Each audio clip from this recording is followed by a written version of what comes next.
घरी भोपळा असेल तर नक्की अशी पराठे बनवा. इतके मऊ आणि टेस्टी लागतात, मुलंही आवडीने खातील. आज मी दाखवणार आहे झटपट आणि चविष्ट भोपळ्याचे पराठे. भोपळ्याचे हेल्दी आणि चविष्ट पराठे बनवण्यासाठी मी इथे एक भोपळा घेतला आहे. स्वच्छ धुवून किसणीने किसून घ्यायचा. इथे बघू शकता तुम्ही, जाडही नाही बारीकही नाही, किसणी मीडियम घ्यायची.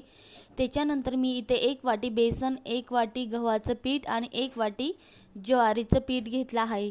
त्याच्यानंतर मी इथे 9 ते 10 हिरवी मिरची घेतली आहे कमी तिखट असल्यामुळे, आणि लसूण घेतला आहे. ते बारीक कुटून घ्यायचं. त्याच्यानंतर गरम मसाला, हळद आणि धने पावडर टाकायचं आणि 2 चम्मच तीळ घ्यायचे. त्याच्यानंतर 1 चम्मच ओवा घ्यायचा. हे सर्व साहित्य आपल्या घरामध्ये सहज मिळतं. त्याच्यानंतर तुम्ही इथे चवीनुसार मीठ टाकायचं. विहान अँड आय व्लॉग या चॅनलला सबस्क्राईब केलं नसेल तर नक्की सबस्क्राईब करा. अशा झणझणीत आणि टेस्टी आणि सोपी रेसिपी तुमच्यासाठी मी इथे घेऊन येत जाईल. त्याच्यानंतर लसूण आणि मिरची कुटलेलं इथे टाकायचं आणि किसलेला भोपळा. इथे बघू शकतो तुम्ही, जाडही नाही आणि बारीकही नाही असं किसलेला. याच्यातलं पाणी काढायचं नाही बिलकुल.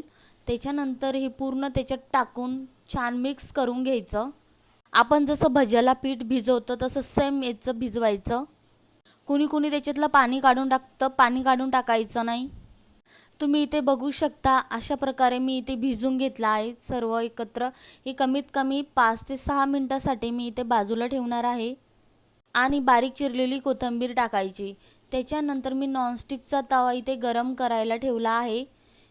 थोडंसं थंड पाणी टाकून तवा पुसून घ्यायचा आणि त्याच्यानंतर तेल गरम करायला ठेवायचं. तवा छान गरम झाला की पराठा खाली चिटकत नाही. त्याच्यानंतर बॅटर टाकायचं 1 चम्मच आणि हाताला पाणी लावून या बॅटरला गोल आकार द्यायचा. हे पराठे एवढे छान लागतात ना, मुलंही आवडीने खातील आणि तुम्हालाही आवडेल. एकदा अशा पद्धतीने नक्की बनवून बघा. व्हिडिओ कुठेही स्किप करू नका, शेवटपर्यंत बघा. इथे बघू शकता तुम्ही, मी हाताच्या साहाय्याने किती छान असं पातळ बॅटर पसरून घेतलं आहे. त्याच्यानंतर बाजू छान भाजू द्यायची आणि थोडंसं वरतून तूप टाकायचं. काठाला थोडासा ब्राऊन कलर दिसायला लागला की लगेच पलटून घ्यायचं. तुम्ही बघू शकता, बिलकुल बॅटर असं चिटकलं नाही आहे.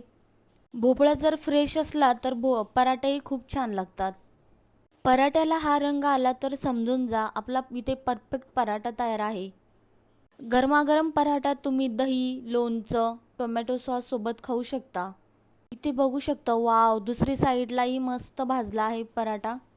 अशी सोपी आणि टेस्टी रेसिपी तुम्हाला आवडली असेल तर नक्की लाईक करा, कमेंट करा, शेअर करा आणि चॅनलला सबस्क्राईब करा.